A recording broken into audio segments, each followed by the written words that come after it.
अब आ जाते हैं हम centripetal force by Isaac Newton. ये बहुत ही इंटरेस्टिंग है, हमारे आइजैक न्यूटन जी हैं। सेंट्रीपिटल फोर्स क्या होता है पहले देख लेते हैं। Centripetal force is defined as the force that is necessary to keep an object moving in a curved path and that is directed inverse toward the centre of rotation. यानी कि आपने वो देखा होगा, आपने किसी बॉल को रस्सी से बांध रखा है और जब आप उसको ऐसे गोल गोल गोल गोल गोल घुमाते हैं, जब आप घुमाते हैं तो आपको फील नहीं होता, लेकिन बॉल से रस्सी की तरफ, यानी कि आपने हाथ से रस्सी पकड़ रखी है तो बॉल से कोई फोर्स है जो रस्सी से होता हुआ आपके हाथ तक आता है। आपको ये जैसे फोटो में दिख रहा होगा, सेंट्रीपिटल फोर्स बॉल से आपकी तरफ बढ़ रहा है, इसको एक सेंट्रीपिटल फोर्स बोलते हैं। और जब अचानक से रस्सी टूटती है तो बॉल एकदम सीधी डायरेक्शन में जाती है। जैसे कि मान लीजिए ये लड़की है, ये बाल्टी को गोल गोल घुमा रही है, तो गोल गोल घुमा रही, एक फोर्स लग तो हो रहा है, लेकिन बाल्टी से आपके हाथ तक एक फोर्स आपकी आगे भी बढ़ रहा है, वो एक सेंट्रीफ्यूगल फोर्स है, जिसकी वजह से कोई भी चीज़ गोल एरिया में कर्व्ड में गोल गोल घूम पाती है। ठीक है, ये सेंट्रीपिटल फोर्स की वजह से होता है। जैसे कि जब अर्थ सन के चक्कर काटती है तो अर्थ से सर की तरफ एक फोर्स फील होता है जो है सेंट्रीपिटल फोर्स। जैसे कि ये बॉल देख रहा है एक बंदा, ये बंदी है शायद, बॉल को गोल गोल घुमा रही है, जैसे ही रस्सी टूटेगी ना तो बॉल एकदम सीधे डायरेक्शन में निकलेगी।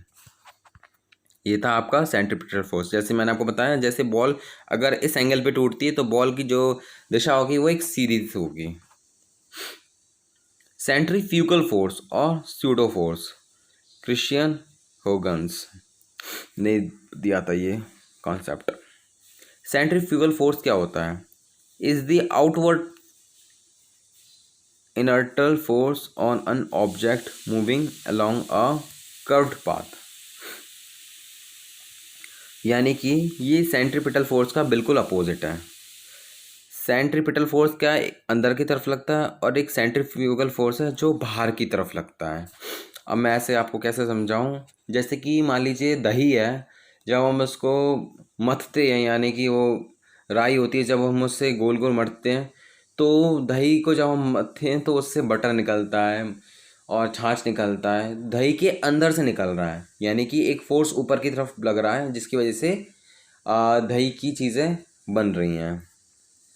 सेंट्रीफ्यूगल फोर्स का एक बहुत अच्छा एग्जांपल ये है, जब मान लीजिए ब्लड है टेस्ट ट्यूब में रखा हुआ है, जब उसको हम लैब में भेजते हैं तो आपने देखा होगा, हमें जो ब्लड होता है उसमें तीन चीज़ें होती हैं, प्लाज्मा, रेड ब्लड सेल और प्लेटलेट्स।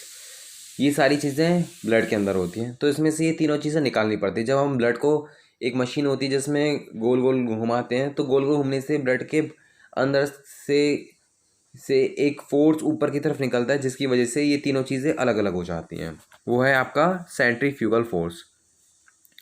सेंट्रीफ्यूगल फोर्स का एग्जांपल आप देख लीजिए, एक बंदे ने देखो एक पकड़ रखा डंडे को, फिर उसके बाद से दूसरे ने पकड़ रखा है, फिर तीसरे ने पकड़ रखा है। जैसे ही दूसरे बंदे ने तीसरे का हाथ छोड़ा तो बंदा बाहर की तरफ गिरा। क्यों गिरा? ये पॉसिबल हो पाया सेंट्रीफ्यूगल फोर्स की वजह से। समझ आया? सेंट्रीफ्यूगल फोर्स बाहर की तरफ लगता है, एक फोर्स जो अंदर की तरफ लगता है उसको बोलते हैं सेंट्रीपिटल फोर्स, और एक फोर्स जो बाहर की तरफ लगता है, क्योंकि जैसी बॉल टूटती है तो वो बाहर की साइड गिरती है, अंदर की साइड तो नहीं गिरती ना, तो ये पॉसिबल हो पाती है सेंट्रीफ्यूगल फोर्स की वजह से। और जो ये बॉल गोल गोल घूम पा रही है, जैसा आप चाह रहे हो एक ऑर्बिट के अंदर प्रॉपर, ये ऑर्बिट में जो घूम पा रहा है, ये इसका रीज़न है सेंट्रीपिटल फोर्स। अगर सेंट्रीपिटल फोर्स दुनिया में नहीं होता तो कोई भी चीज़ ऐसे गोल गोल नहीं घूम पाती ऑर्बिट में। कोहेंसिव एंड एडहेंसिव फोर्स, ये बहुत ही इंटरेस्टिंग है। कोहेंसिव क्या होता है और एडहेंसिव फोर्स क्या होता है? The force of cohesive is defined as the force of attraction between molecules of the same object. जब एक ही ऑब्जेक्ट, जैसे कि मान लीजिए पानी है, तो ऑब्वियसली उसमें सिर्फ पानी के मॉलिक्यूल्स मौजूद होंगे, उसमें तेल के मॉलिक्यूल्स तो होंगे नहीं। जैसे कि तेल पानी में क्यों फ्लोट करता है? क्योंकि तेल के मॉलिक्यूल्स अलग होते हैं, पानी के अलग होते हैं, वो मिक्स हो नहीं पाते हैं, इस वजह से तेल हवा में फ्लोट करने लगता है। और तेल की जो डेंसिटी है वो पानी से बहुत ज़्यादा कम होती है, इसकी वजह से वो फ्लोट करता है, ज़्यादा होती तो वो डूब जाता। ठीक है। The force of adhesive is defined as the force of attraction between different substance such as glass and water. यानी कि जो सेम मॉलिक्यूल्स के फोर्स होते हैं, जो ऑब्जेक्ट्स होते हैं, वो एक दूसरे से कनेक्टेड रहते हैं, और जो डिफरेंट होते हैं वो एक दूसरे से कनेक्टेड नहीं रहते हैं। कोहेसिव फोर्स हमेशा एक दूसरे से कनेक्टेड रहते हैं। और एडहेसिव फोर्स का क्या है? वो एक दूसरे से कनेक्टेड रहते हैं अलग अलग अगर मॉलिक्यूल्स रहेंगे तो। ठीक है। एडहेसिव फोर्स मतलब होता है जब दोनों मॉलिक्यूल्स अलग होते हैं तो वो उसमें मिक्स नहीं हो पाते हैं।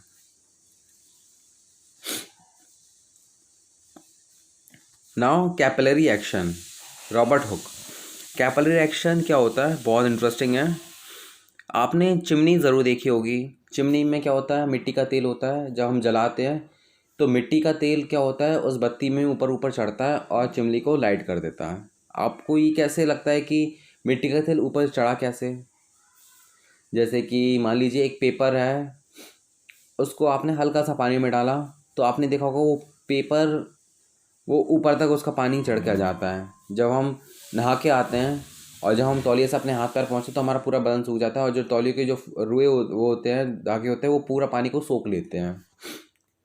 जो ये चीज़ होती है इसको ही कैपिलरी एक्शन बोलते हैं। Capillary rise or depression of a liquid in a small passage such as tube of small cross section area like the space between the fibers of a towel or the opening in the porous material।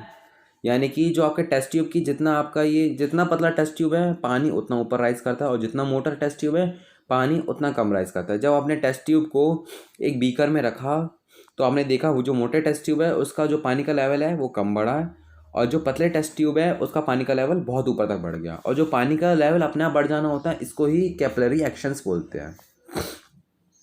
जैसे कि इसका बहुत अच्छा example है, जब हमने एक पौधे को मिट्टी में लगाया तो मिट्टी से जितना भी पानी है वो ये प्लांट्स की जो लंबी लंबी डंडियाँ हैं इसके थ्रू ऊपर तक आ रहा है। अब इनमें डंडियों में जो प्लांट्स की ये ब्रांचेस हैं इसमें कोई मोटर तो लगी नहीं है जो ऊपर की तरफ पानी फेंक रही है, तो ये सब पॉसिबल है कैपिलरी एक्शन की वजह से। अब जैसे ये ग्लास खाली है और एक ग्लास भरा है, इसमें आपने एक रस्सी डाल दी है, फिर भी ये जो पानी है इसमें सूखता सूखता सूखता दूसरा ग्लास को भर देगा।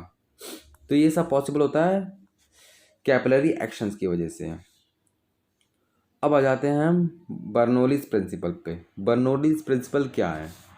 Bernoulli's theorem is the principle of energy conservation for ideal fluid in straight और streamline flow and is the basis for many engineering applications. When the speed of fluid is increased, the internal pressure of fluid decreases. Thin moves to low pressure to high pressure। यानी कि जो fluid है, मान ली नली से हमको भी पानी प्रेशर दे रहे हैं तो वो एक सेम प्रेशर में सेम फ्लो में निकलता है।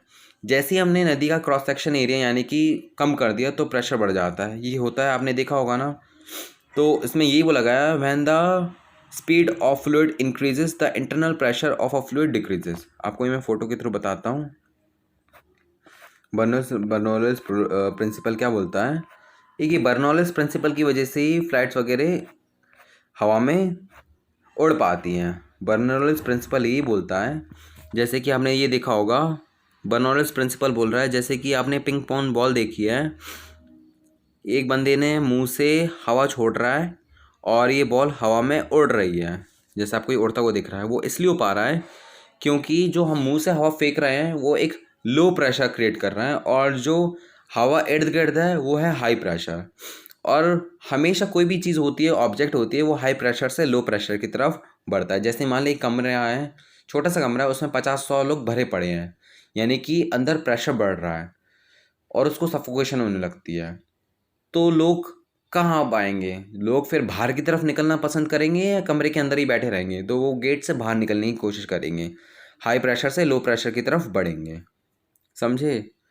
तो ये ही एक प्रिंसिपल है जिसकी वजह से जो फ्लाइट्स हैं, एरोप्लेन से उड़ पाते हैं। जब प्लेन है ना रनवे पे दौड़ता है तो फुल स्पीड में दौड़ता है, ठीक है, बहुत एकदम बहुत तेज़ रनवे पे दौड़ता है। तो जब वो दौड़ता है, प्लेन चलता है, तो एक है ना एक बहुत शानदार लो प्रेशर क्रिएट करता है। लो प्रेशर क्रिएट करने की वजह से वो जो प्लेन है वो थोड़ा थोड़ा हवा में लिफ्ट होने लगता है। जितना ज़्यादा लो प्रेशर क्रिएट करेगा उतना हवा में लिफ्ट होगा। जिस तरह से ये बॉल आपको दिख रही है, इस पाइप में से गर्म हवा निकल रही है, जिसकी वजह से ये बॉल हवा में बनी हुई है, तैर रही है। और वो नीचे भी इसलिए नहीं गिर रही क्योंकि पाइप में से कंटिन्यू गर्म हवा निकल रही है, यानी कि लो प्रेशर निकल रहा है, और साइड साइड से हाई प्रेशर है जो उसको लो प्रेशर में ही रख रहा है। ठीक है, तो एक ये प्रिंसिपल था जिसकी वजह से जो प्लेन्स है वो हवा में उड़ पाते हैं। चलिए, इसी के साथ हमारी ये वाली स्लाइड ख़त्म होती है। थैंक यू सो मच हमारा वीडियो देखने के लिए। मैं अब नेक्स्ट वीडियो बहुत जल्दी लेके आऊँगा।